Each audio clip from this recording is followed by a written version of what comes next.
Assalamualaikum warahmatullahi wabarakatuh, sahabat Air Movie. Melanjutkan dari episode sebelumnya, di tempat persembunyian Sultan Aladin, Karabul datang dengan membawa kegagalan. Melihat itu, Ismihan bertanya, "Alcicek, di mana dia?" Dan Karabul menjawab, "Aku hampir menangkapnya." Seketika Ismihan mengatakan, "Apa? Kau hampir menangkapnya?" Kemudian dengan menunjukkan pedang dan jubah milik Alcicek, Karabul berkata, "Jubah berdarah ini dan pedangnya, aku kehilangan jejaknya di hutan. Tidak mungkin baginya untuk bertahan hidup, dia terluka." Mendengar ini Ismihan berkata, "Kau tidak bisa berbuat apa-apa, bodoh."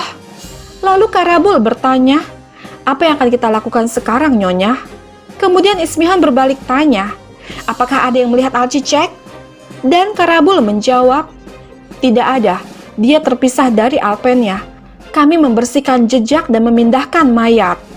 Lalu Ismihan mengatakan, "Kalau begitu, kita akan melanjutkan rencana kita. Karena tidak ada yang melihat Alcicek, maka mereka tidak akan dapat menemukan mayatnya. Mereka akan berpikir bahwa aku memiliki Alcicek. Kita akan mengirim pesan ke Benggi. Jika dia tidak datang ke tempat yang kita inginkan, dia akan yakin bahwa aku akan membunuh putrinya."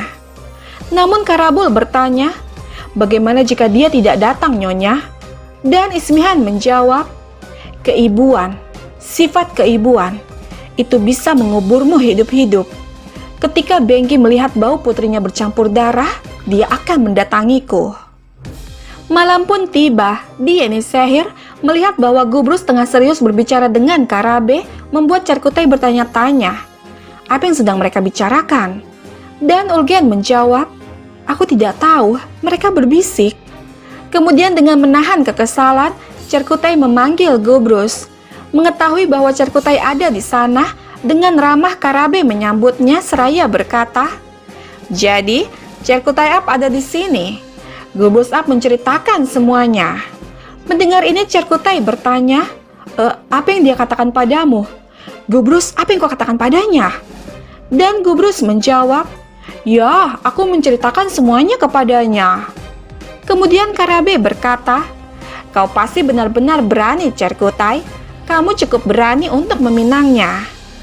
Mendengar ini Ulgen bertanya, "Ibu, apa yang kau bicarakan?" Seketika Karabe menjawab, "Diam kau, kita akan bicara nanti." "Cerkutai, jadi kamu jatuh cinta dengan putri Karabe, hah? Aku tidak akan membiarkan putriku menikah dengan orang gila. Aku mengatakan apa yang aku katakan." Tetapi Gubrus Ap pintar, itu sebabnya dia tampak gila. "Kamu adalah pendekar pedang yang baik. Aku bertanya-tanya tentang dirimu. Tidak ada menantu yang lebih baik darimu. Tapi aku punya 3 syarat." Dengan gembira Cerkutai menjawab, "Aku akan menerimanya." Seketika Karabe mengatakan, Tunggu, dengarkan aku dulu. Jika kamu menikah dengan gadisku, di mana kamu akan tinggal?" Dengan polos Cerkutai menjawab, "Di mansion." Seketika Karabe berkata, "Tidak. Pertama, aku ingin rumah. Kedua, kamu akan membayar mahar yang akan menjadi berat badan Ulgen dalam emas. Ketiga, melihat sekeliling perbatasan. Aku ingin hadiah terbesar setinggi ukuran badannya. Oke, cari dulu semua itu. Lalu datang dan minta tangan putriku untuk dipinang. Sekarang pergilah. Ayo, pergi sana." Kemudian Cerkutai pun pergi meninggalkan dapur dengan terus memikirkan persyaratan tersebut.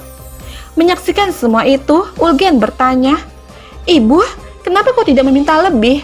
Minta dia memberi kita Yenisehir, atau lebih baik lagi, minta kota tempat semuanya dimulai. Mungkin Inegol. Bagaimana dia bisa menemukan semua itu?"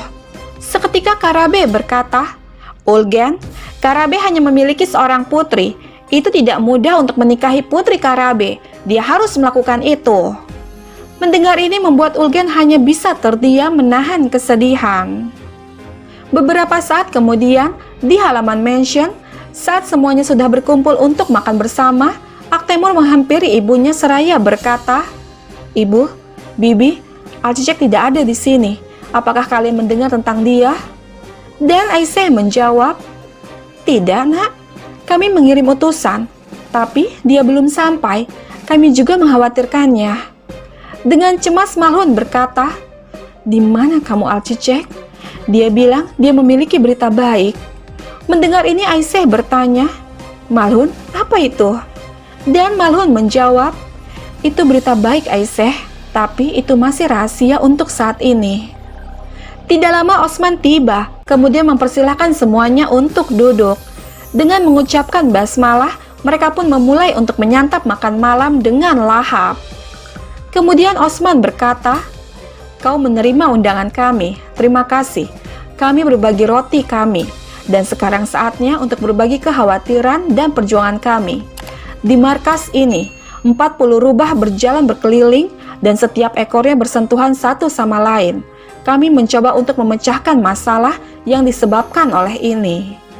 Lalu Esrigun mengatakan, "Aku melihatnya, Osman Bey, aku melihatnya. Dan rubah terbesar adalah Tekfur Valen. Dia pikir dia bisa memindahkan setiap batu di tanah ini, sama seperti sejak dia pergi mengunjungi Sultan Mesud saat dia dinobatkan." Mendengar ini Osman berkata, "Ya, aku tahu itu. Aku tahu. Dia mengirim salam. Tekfur Valen makan bersama serigala dan menangis bersama pengembala. Itu sifatnya. Dia selalu membuat rencana di belakang orang. Itu sebabnya dia memiliki banyak orang bersamanya. Dia memiliki banyak sekutu. Dia bahkan memiliki banyak orang yang akan mati untuknya. Selama Naiman bersama Tekfur, sulit untuk mengalahkan mereka berdua." Lalu Esrigun mengatakan, "Dimanapun Tekfur berdiri, akan merobek hati si pengkhianat Naiman dari tubuhnya." Dan Osman berkata, "Kami akan mengambil gunung di mana Tekfur Valen mendapat dukungan. Setelah kami meninggalkannya tanpa kekuatan, Naiman akan jatuh ke tangan kami." Mendengar ini Esrigun bertanya, "Apa yang ada dalam pikiranmu, Osman Bey?" Dan Osman menjawab, "Kau akan mempelajarinya bersama dengan yang lain, Esrigun Hatun." Mendengar ini membuat Esrigun kesal, kemudian berkata kepada Aral dengan menggunakan bahasanya, "Kita menyelamatkan Osman Bey, tetapi dia tidak mempercayai kita." Dan dengan menggunakan bahasa mereka, Orhan berkata, "Jangan tersinggung Esrigun Hatun, urusan Bey adalah rahasia." Kemudian mereka pun tertawa. Lalu Esrigun mengatakan, "Ewalah, Osman Bey, jelas bahwa kau membesarkan putra-putramu untuk dunia Islam. Seseorang yang tidak asing dengan bahasa kami memiliki tempat di hati kami." Dan Osman mengatakan, "Angin dan badai dunia Islam tidak akan pernah berakhir. Tetapi musuh berpikir bahwa badai akan memadamkan api kami. Tapi itu akan memperkuat api kami. Benih bunga yang tumbuh di tanah ini akan melakukan perjalanan ke banyak negeri dengan angin yang sama. Dan itulah yang menyatukan kita. Untuk bersatu, kita perlu saling mengenal dengan baik. Kita perlu mengenal satu sama lain dengan baik. Dan putra kami dibesarkan dengan ide yang sama. Mereka diajarkan oleh Syekh Ede Baliku, dan sekarang mereka dipercayakan kepada Kumar Abdal." Lalu Kumar Abdal mengatakan, "Alhamdulillah, Allah memberiku misi ini. Satu-satunya kekhawatiran dan misi kita adalah berpegang pada tali Allah dan membesarkan anak-anak kita untuk melakukannya juga. Apa yang tertulis dalam ayat Al-Quran, dan berpegang teguh pada tali Allah bersama-sama dan tidak terpecah belah." Quran surat ketiga ayat 103. Mendengar ini Esrigun mengatakan, "Setiap kali aku mendengar ini, aku terguncang, Kumar Abdal. Apa yang kita ambil darinya?" Dan Kumar Abdal menjawab, "Allah telah berfirman bahwa tali Allah adalah tali yang menggantung dari langit ke bumi. Tentu saja, kita tidak bisa melihat tali itu dengan mata kita. Kita bisa melihatnya dengan mata hati kita. Kita tahu bahwa tali ini adalah Quran dan Islam, dan itulah misi Islam." Sahabat kita beralih sejenak ke tempat persembunyian Sultan Aladin. Dengan penuh kekesalan, dia berkata, "Kenapa kita masih menunggu, Ibu? Setiap menit yang dihabiskan di sini sia-sia. Kita seharusnya menyiapkan pasukan, tapi kau malah bermain-main dengan Benggi." Lalu Ismihan mengatakan, "Fede Sultan Seljuk tidak meninggalkan urusan yang belum selesai.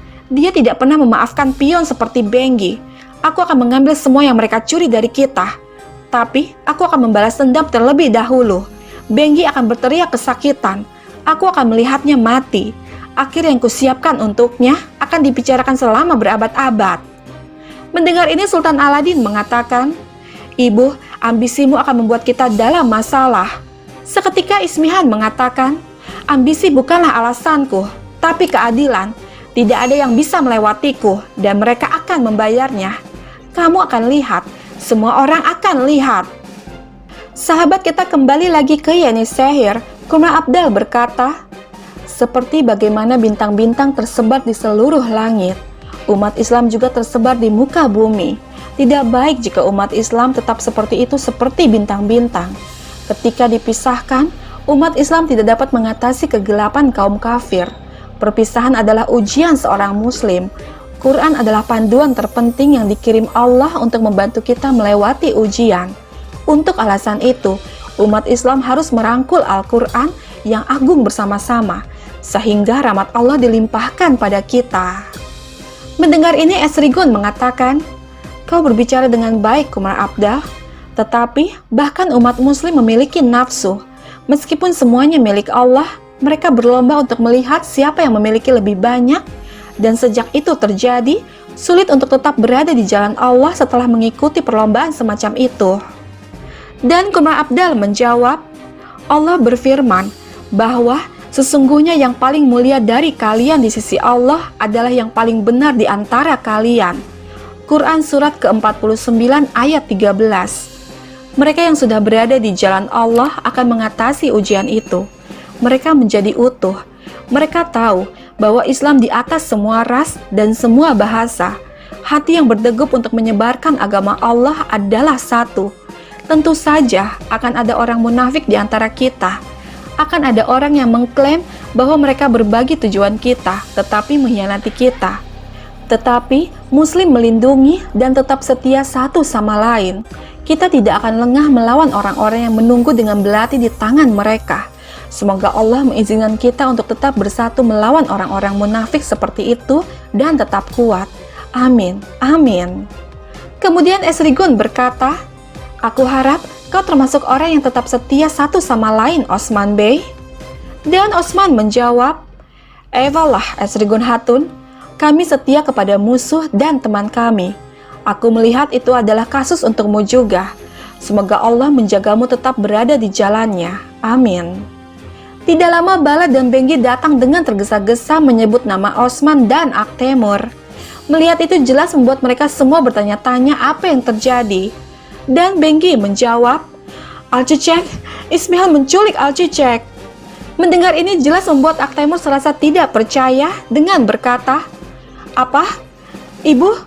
Bibi? Bagaimana mungkin?" Lalu Malun mengatakan, Alcicek sedang hamil. Dia pergi untuk memberi kalian kabar baik." Mendengar ini Aktemur bertanya, "Apa? Hamil? Ibu? Apakah aku akan menjadi seorang ayah?" Kemudian Osman bertanya, "Bagaimana dia diculik?" Dan Benggi menjawab, "Kami periksa kemana-mana, tidak ada jejak.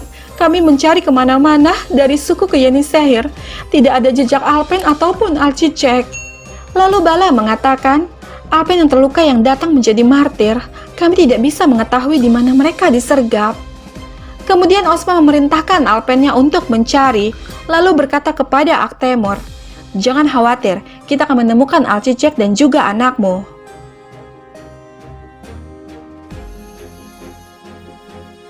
Sahabat, bergabunglah terus bersama kami untuk mengetahui kisah selanjutnya.